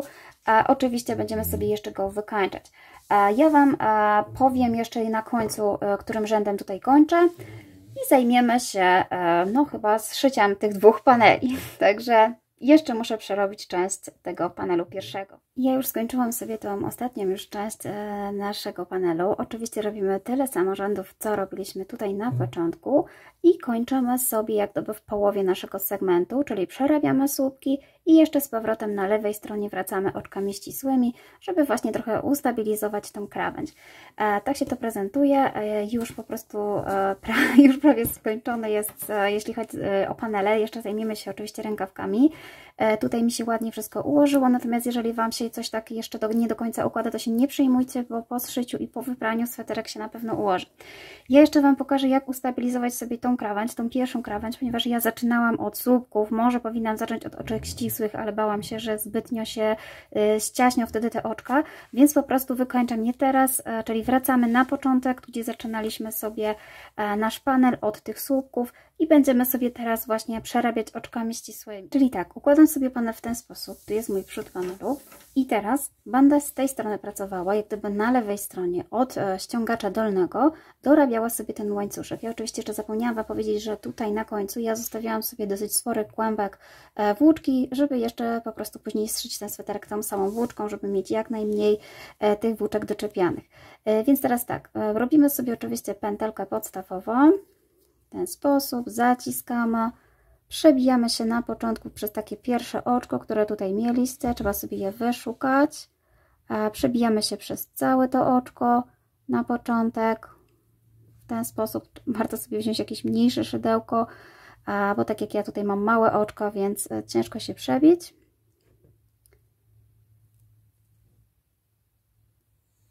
O, już mi się udało. Przekładamy sobie to oczko, robimy sobie oczko do góry. I w tym momencie będziemy robić dokładnie tak samo, jak robiliśmy sobie z tamtej strony. Co prawda tu jest ściągacz, ale ja przerobię sobie zwykłymi oczkami ścisłymi, wbijanymi się właśnie tutaj w tylną pęteleczkę, czyli wzór jak gdyby oczek ścisłych wbijany w tylną pętelkę. I ja już sobie część przerobiłam, czyli tak naprawdę przerabiamy cały czas tak samo i tutaj tą część ściągacza i tutaj tą część właśnie krawędzi. I tak jak widzicie, powstanie nam tu taki trochę może odwrotny ściek, ale tego nie będzie widać. Natomiast ładnie się tutaj właśnie wykończy krawędź, dokładnie prawie podobnie tak samo jak z tego drugiego brzegu. Czyli cały czas wbijamy się oczkami ścisłymi w tylną pętelkę, aż do góry i na końcu oczywiście robimy sobie oczko ścisłe i zamykamy i odcinamy włóczkę. W ten sposób właśnie będzie wyglądała ustabilizowana część krawędzi. Słuchajcie, no to tak, ja sobie robię do końca, pokażę Wam jak to wygląda i będziemy sobie zszywać już tutaj tą część. żeby właśnie już wstępnie nałożyć na siebie ten półsweterek i mniej więcej sobie właśnie oszacować, ile potrzebujemy długości na rękawki. I gdy mamy już gotowe dwa panele, przyszedł czas, żeby sobie je połączyć. Ja sobie łączę właśnie przedni z tylnym, żeby po prostu zwymiarować sobie, ile potrzebujemy długości rękawków. Tak jak mówiłam, po założeniu właśnie tego sweterka można mniej więcej oszacować, dokąd nam spada tutaj ten sweterek do ramionek i ile jeszcze centymetrów potrzebujemy na rękawek. Ja sobie zrobiłam taki szef łączeniowy. Robiłam to na zwykłym łańcuszku. Ja Wam zaraz pokażę mniej więcej, jak to wygląda. U mnie na kanale jest takie łączenie, osobny filmik takiego łączenia. Jeśli chcecie dokładnie zobaczyć, to zapraszam. To jest taki filmik ze sweterkiem w pasy. Natomiast oczywiście to nie jest konieczne. Możecie sobie po prostu na lewej stronie poprzeszywać ładnie te dwie części razem, tak żeby się właśnie tutaj ładnie licowały nam te paseczki, bo tak panele właśnie zostały zrobione, że one tutaj ładnie się powinny zejść. Natomiast jeśli chodzi właśnie o to łączenie, to ja robię sobie taki dodatkowy łańcuszek. On tutaj jest już zrobiony z jednej strony. Zaraz Wam szybciutko pokażę, jak ten łańcuszek robię. Czyli tak, ja teraz wykonuję sobie łańcuszek z tej strony, natomiast jeśli jesteście tutaj w tylnym panelu, to wiadomo, lepiej zacząć sobie idąc od tej strony do końca. Natomiast z tej strony idziemy sobie zawsze od prawej do lewej, czyli zaczynam w tym miejscu. Po prostu zbieram sobie pierwsze oczko tutaj łańcuszka, które tutaj było. Z każdej strony mniej więcej takie oczko tutaj jest. Zahaczam sobie dodatkową włóczkę i robię oczko łańcuszka. I następnie będę starała się tutaj właśnie przerobić tą krawędź tak właśnie ładnie, żeby mogła sobie zebrać te oczka, starając się tutaj wbijać w dowolne miejsca i przerabiając sobie taki łańcuszek w ten sposób. Tutaj są słupki, więc trzeba też uważać, żeby nie wziąć za dużo, bo może nam się zrobić dziurka. Natomiast w miejscach, gdzie jest taki właśnie łańcuszek, staram się wbijać tutaj w te łańcuszki. Mniej więcej, żeby to właśnie ładnie wyglądało. Czyli tak, tu gdzie mam słupki, staram się robić dwa łańcuszki i dwa tu w jednym i tu w drugim. W sumie na taki segment są 4 takie oczka. I mniej więcej staram się zrobić tyle samo z każdej strony. Tutaj sobie wyszukuję nawet takich może tylnych pętelek przy tych słupkach, tak żeby po prostu nie robić sobie przy tej krawędzi dziurek, bo słupki wiadomo to są takie bardziej wzór w dziurki, więc jeżeli sobie chcecie zabrać o cały taki słupek, to powstanie Wam dziurka. Więc po prostu wybieramy tylko tą część, jakiekolwiek oczko, w których po prostu nam nie będzie takiej dziurki. I takie łańcuszki robimy, tak jak mówiłam, z każdej strony, tutaj po bokach, w miejscu, gdzie będziemy zszywać. I ja sobie już zrobię do końca i pokażę Wam tak szybciutko, żeby nie przedłużać, jak to robić taki szef. Jeżeli Was oczywiście to interesuje, jeżeli nie, no to musicie sobie przewinąć filmik troszeczkę dalej. Ja już zrobiłam sobie do końca ten łańcuszek. Warto sobie zrobić łańcuszek, ten, który jest z tej strony od środka, jako ostatni, bo będziemy pracować dalej, nie ucinamy niteczki, czyli ten, który się kończy tutaj, robimy sobie pierwszy, a ten, który jest tutaj, kończy się z tej strony, zostawiamy sobie dalej włóczkę. I teraz oczywiście przykładamy na prawej stronie, będziemy szyć właśnie na prawej stronie, dzięki temu możemy sobie ładnie dopasować wzorek. I chodzi tylko o to, żebyśmy się po prostu poprzebijali najpierw w ten łańcuszek tutaj od dołu i w pierwszy łańcuszek, który tutaj stworzyliśmy od góry. Ja tutaj muszę sobie przełożyć i jeszcze mam kamerkę, o w ten sposób.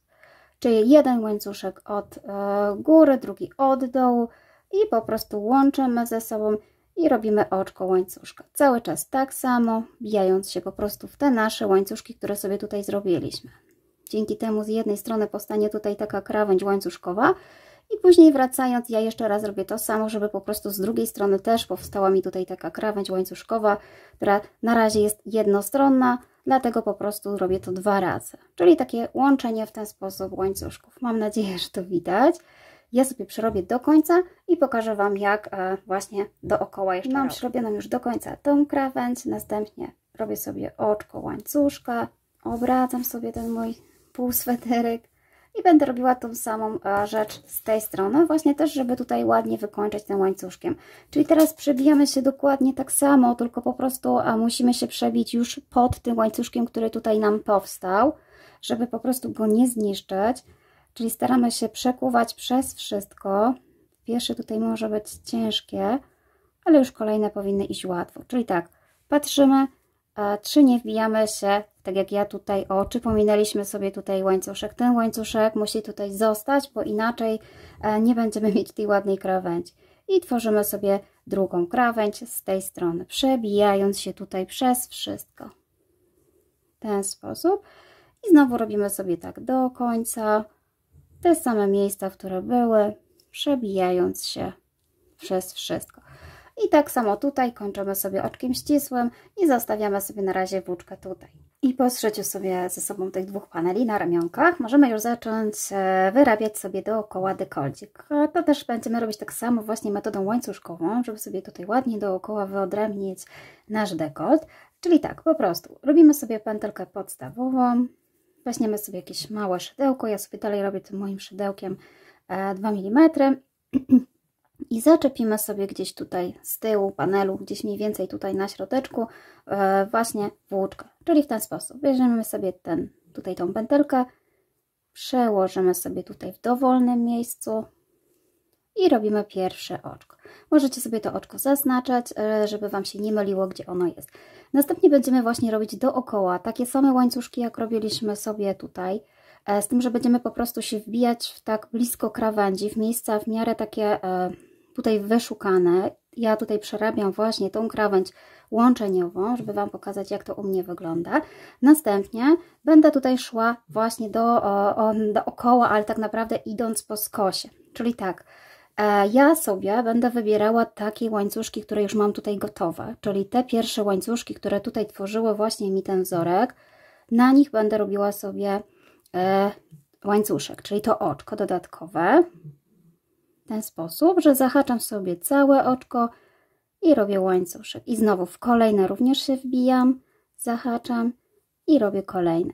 I tak naprawdę cały czas będę szła wzdłuż krawędzi, żeby właśnie stworzyć sobie taką dodatkową, fajną linię. Natomiast będę starała się wbijać tylko jak gdyby w te oczka. Czyli tak, tutaj już widzę, że idę jeszcze na dół, więc wbijam się z tej krawędzi. Natomiast jak widzę, że już powoli wyłania mi się ta druga część łańcuszka, to po prostu przechodzę na drugą stronę. Czyli wbijam się w kolejne tutaj oczko kolejnego łańcuszka w ten sposób. I dalej przerabiam sobie na tym łańcuszku dalej oczka. Tak naprawdę ilość tych oczek nie jest jakaś ważna, nie musi się być równa zarówno jedna, jak i druga strona. Chodzi o to, żeby sobie po prostu ładnie wykończyć. I tak jak widzicie, tu już pojawił mi się kolejny tutaj łańcuszek z poprzedniego wzoru, więc cały czas zahaczam sobie o ten łańcuszek, idąc dalej, do momentu, aż zobaczę, że mam kolejny łańcuszek z kolejnego wzoru, czyli właśnie ten drugi rządek. I wtedy wbijam się w drugi, po prostu schodząc cały czas, mniej więcej właśnie po linii na skos. I tutaj znowu przechodzę w kolejny. I tak robię, słuchajcie, cały czas. Ja sobie przerobię tutaj część aż do tego momentu i pokażę Wam, co dalej. I jestem już tutaj na dole i tutaj oczywiście robimy cały czas sobie dookoła. Tu nie musimy sobie tworzyć szpicu, możemy sobie po prostu robić na płasko takie dwa łańcuszki, które nam tutaj wyjdą, zahaczając po prostu w kolejne miejsca, które tutaj widzicie.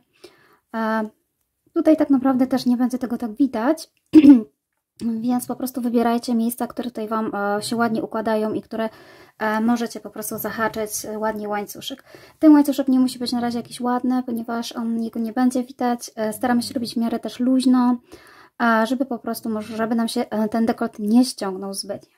Czyli tak, teraz po prostu idziemy do góry cały czas, czyli również zahaczamy sobie łańcuszek w miejsca tutaj w oczka całe. Tak samo jak robiliśmy na dole, z tym, że po prostu odwrotnie. I tak robimy tak samo do góry, a ten tył przerabiamy bardzo podobnie jak przerabialiśmy tutaj, czyli 2 oczka tu i 2 tu, czyli 4 takie oczka łańcuszka na jeden segment i spotykamy się z powrotem tutaj, jak przerobię sobie dookoła ten łańcuszek. Ja już sobie przerobiłam łańcuszek dookoła, tak jak mówię, on nie musi być jakiś ładny, ponieważ tego w ogóle nie będzie widać. Czyli tak, robimy sobie oczywiście, łączymy z tym naszym pierwszym oczkiem, czyli przekuwamy się tutaj i sobie go łączymy. Następnie robię sobie oczko do góry i ja sobie to oczko zaznaczę markerem i tutaj w kolejnym oczku będziemy wbijać się w całe oczko i będziemy robić oczka ścisłe z narzutem. Czyli tak, robię sobie narzut zbieram to moje oczko, które właśnie robiłam i przerabiam sobie jako oczko ścisłe, czyli wszystkie pętelki zbieram razem, w ten sposób. Cały czas się wbijamy w te oczka, które sobie zrobiliśmy i z narzutem oczka ścisłe. Cały czas dookoła. Tutaj się nic nie będzie zmieniać, już ten łańcuszek nie będzie tak właśnie widać. Ładnie się tutaj nam zacznie już formować dekolcik.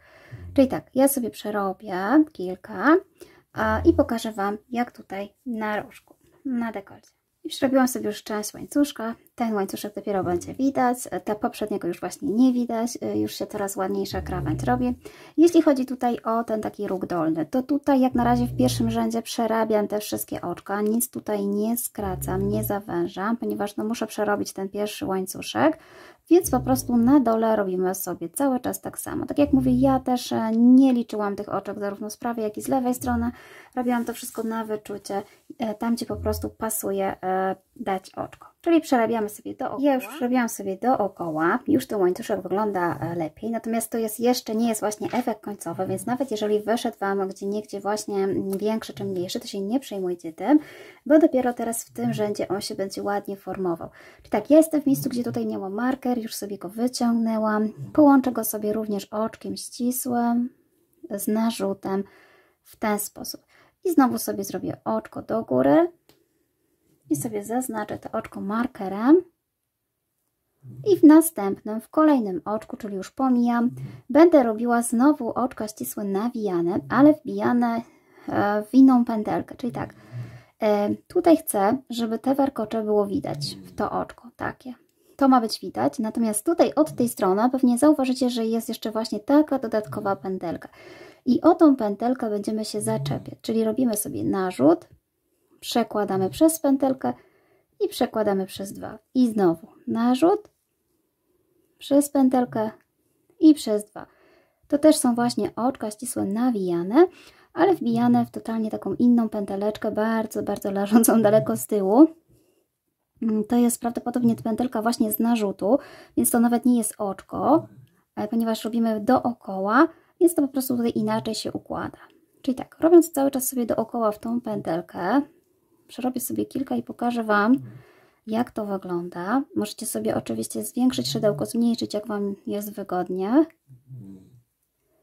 Już tu przerabiam kilka. Tak jak widzicie, ten właśnie początkowy łańcuszek, on się zaciąga. Już nie będzie taki każde oczko inne, tylko ładnie się po prostu ułoży. Dzięki temu, że wyciągamy jak gdyby tą pętelkę właśnie z tamtej strony.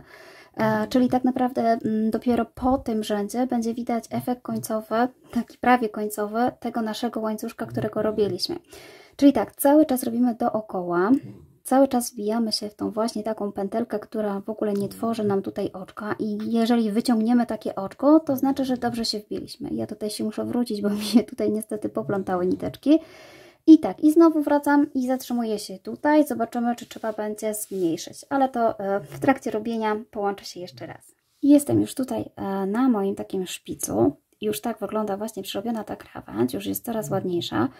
Słuchajcie, żeby ten szpic dalej postawał szpicem, w momencie, gdzie mamy środek, czyli tutaj właśnie ten środkowy panel, przerabiamy sobie po prostu dwie pętelki razem. Żeby po prostu on się nam nie rozszerzał, to robimy sobie narzut. Wkładamy w jedną pętelkę, wkładamy w drugą i musimy przez wszystkie te 4 pętelki przełożyć. Czyli tak naprawdę po prostu sobie robimy tutaj na tym szpicu zmniejszenie. Wybieramy sobie oczka, które najbardziej leżą na tym właśnie panelu, gdzie był takim środkowym panelem i sobie po prostu 2 oczka zmniejszamy. Jeżeli potrzebujecie zmniejszyć 3, oczywiście można zmniejszyć 3 razem, w zależności od tego, jakiej włóczki robicie właśnie sweterek, czy macie tam dosyć dużo oczek. Ja centralnie właśnie na tym tutaj panelu miałam 2 oczka, więc po prostu je zmniejszamy. I dalej robimy tak samo dookoła. Przerobiłam sobie już cały tutaj rządek dookoła, to jest mój drugi rządek. Ja przerobię sobie jeszcze jeden, trzeci rządek. A w zależności w zasadzie to zależy od Was, ile takich rządków sobie chcecie przerobić. Ja jeszcze uważam, żeby mi się tutaj właśnie zaginał i było widać tutaj tą końcówkę, więc po prostu przerobię sobie jeszcze trzeci, zobaczę czy czwarty.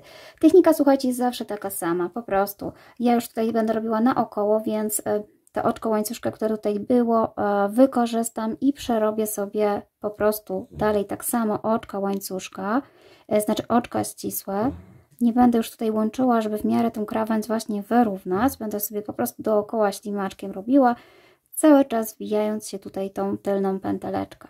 Będę miała tutaj takie trochę przejście, ale nie będzie tego aż tak widać, jest to z tyłu. Czyli tak, przerabiam sobie cały czas tak samo, czyli po prostu musi być widać ten łańcuszek z tego momentu, czyli wbijamy się w tylną pętelkę cały czas. Tak naprawdę ja nie wiem jeszcze dokąd zrobię, zobaczę jak na mnie leży. Oczywiście zakładamy na siebie i patrzymy, czy tyle nam wystarczy. Tylko pamiętajcie o tym, żeby tutaj, w miejscu, gdzie macie właśnie ten środeczek, zawsze wybierać dwa oczka, które najbliżej tutaj leżą środeczka i przerabiać je razem. Te pętelki po prostu przerabiać razem, bo dzięki temu będzie właśnie taki łuczek Wam się robił, bo jeżeli tego nie zrobicie, to będzie Wam w tą stronę właśnie szedł ten dekoldzik, a tego nie chcemy. Czyli tak, słuchajcie, przerabiacie dokąd chcecie. Oczywiście ostatnie łączenie jest mniej więcej właśnie w tym miejscu, oczkiem ścisłym i chowamy tutaj gdzieś po prostu niteczkę. To zależy w zasadzie od Was, jaki właśnie ma być ten dekolcik. Czyli tak, ja przerabiam i pokazuję Wam, jak u mnie to wyszło. Ja sobie zrobiłam już trzeci rząd. Ja uznałam, że już 3 rzędy to wystarczą, ponieważ nie chcę, żeby on był taki dosyć duży, ten dekolt. Na samym końcu, słuchajcie, w tym samym miejscu, gdzie wkuwaliśmy się, żeby robić osóbki, oczka nawijane ścisłe, zrobimy sobie zwykłe oczka ścisłe, czyli bez narzutu.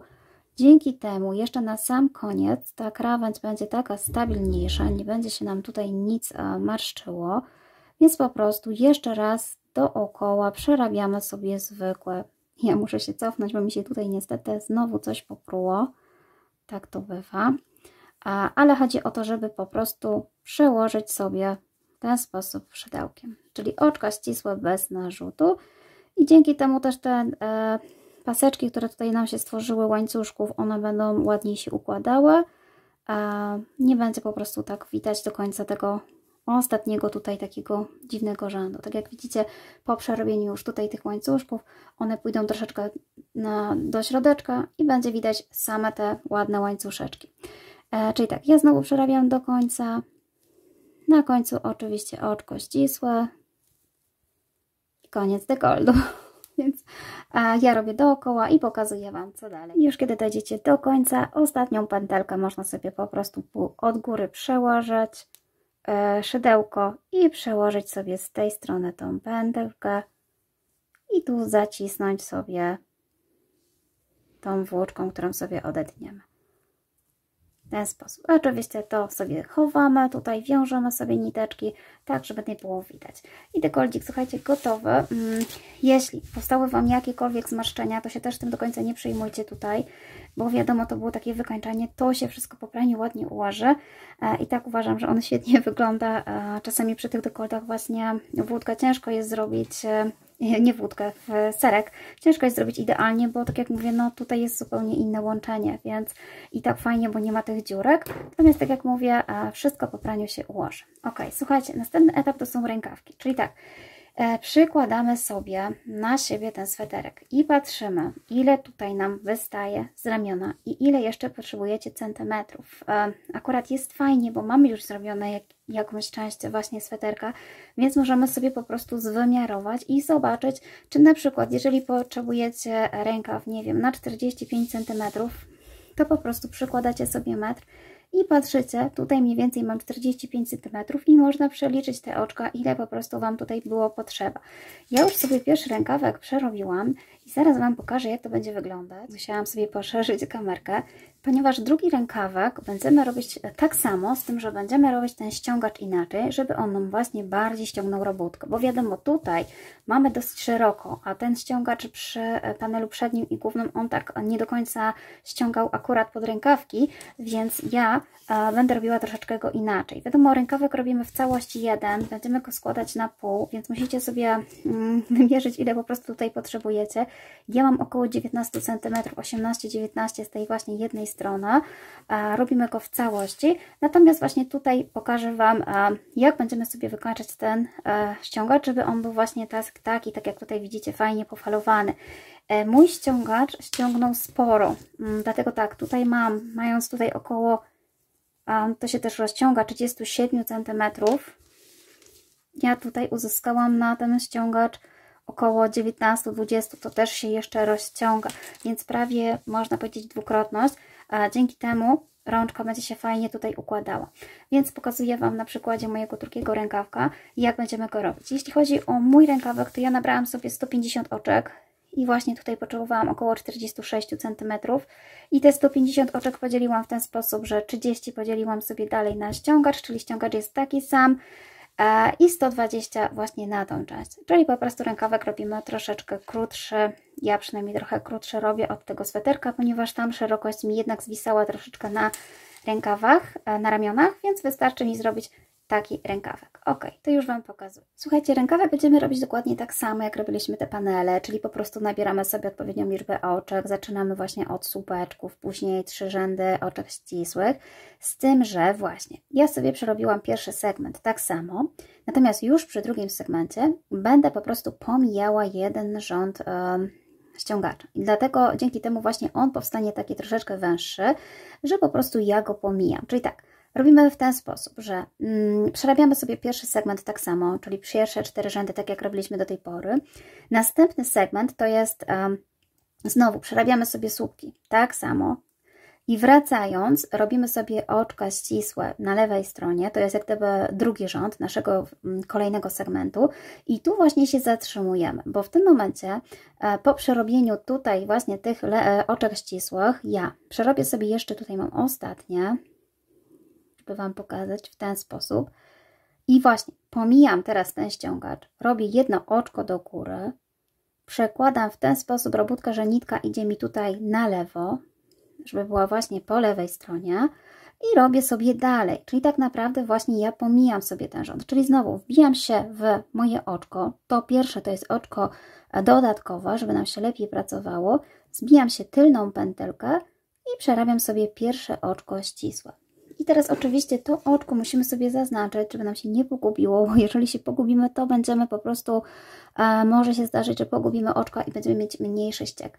I zaznaczamy i dalej przerabiamy sobie trzeci rząd tego segmentu, czyli na prawej stronie przerabiane są oczka ścisłe, tak? Czyli to są drugie moje oczka ścisłe, a w trzecim tutaj właśnie rzędzie na prawej stronie znowu przerabiam oczka ścisłe. Taka zmiana będzie zawsze robiona właśnie przy robieniu drugiego rzędu w danym segmencie, czyli zawsze kiedy jesteśmy tutaj na lewej stronie, kiedy mamy tak naprawdę małą różnicę tutaj, będziemy pomijać sobie ten ściek, pomijać rządek właśnie na ściągacz, takie powiedzmy rzędy skrócone przy właśnie ściągaczu. Tak, ja sobie przerobię ten tutaj do końca rządek, do góry. Oczywiście wracam tak samo, czyli czwarty rząd mojej sekwencji, segmentu będzie z kolei wracaniem tutaj i znowu będzie właśnie on łączenie. Czyli tak, przerabiam sobie trzeci, przerabiam sobie czwarty do tego momentu i pokazuję Wam, jak to połączyć. I przerobiłam sobie już ten rządek, czyli tak naprawdę jestem w czwartym rzędzie tego segmentu, tak naprawdę już ostatniego. I będę tutaj właśnie to łączyła, czyli tak, wypinam sobie ten marker, który był w moim pierwszym oczku, i tutaj przerabiam sobie po prostu normalnie w tylną pętelkę, natomiast tutaj powstaje mi właśnie taki skosik. I teraz robię tak, że wypinam sobie mój marker, zahaczam sobie szydełko o tą taką wystającą włóczkę, będziecie mieć właśnie taką tutaj lekką dziurkę, czyli tak, zahaczam, traktuję to jako tak naprawdę narzut. W ten sposób. To było tak naprawdę to oczko, które tutaj wyciągaliśmy i jest po prostu jak gdyby wyciągnięta ta włóczka. Czyli ja sobie zahaczam o to, wbijam się w kolejne oczko tutaj i przeciągam sobie przez te wszystkie moje włóczki. Tak naprawdę będzie to takie połączenie właśnie tych dwóch rzędów. Dzięki temu, że ja wpięłam się, tutaj sobie możemy to oczywiście zaznaczyć, wpięłam się właśnie tutaj w taką wystającą oczkę, potraktowałam to jako narzut, czyli już nie robiłam tego narzutu. Jeżeli nie, możecie sobie jeszcze raz przewinić filmik, nie będę jeszcze raz pokazywać, bo filmik robi mi się zbyt długi, a jeszcze bym chciała Wam dużo pokazać i prawdopodobnie niestety będę musiała się ograniczyć. Oczywiście robimy sobie dalej tak samo, czyli tutaj w tym momencie jest to mój ściągacz, czyli przerabiam sobie oczka ścisłe z narzutem. Czyli tak, ten wzór robi się w ten sposób, że za każdym razem, kiedy jesteśmy w drugim rzędzie danej sekwencji, pomijamy, a kiedy jesteśmy w czwartym rzędzie danej sekwencji, łączymy.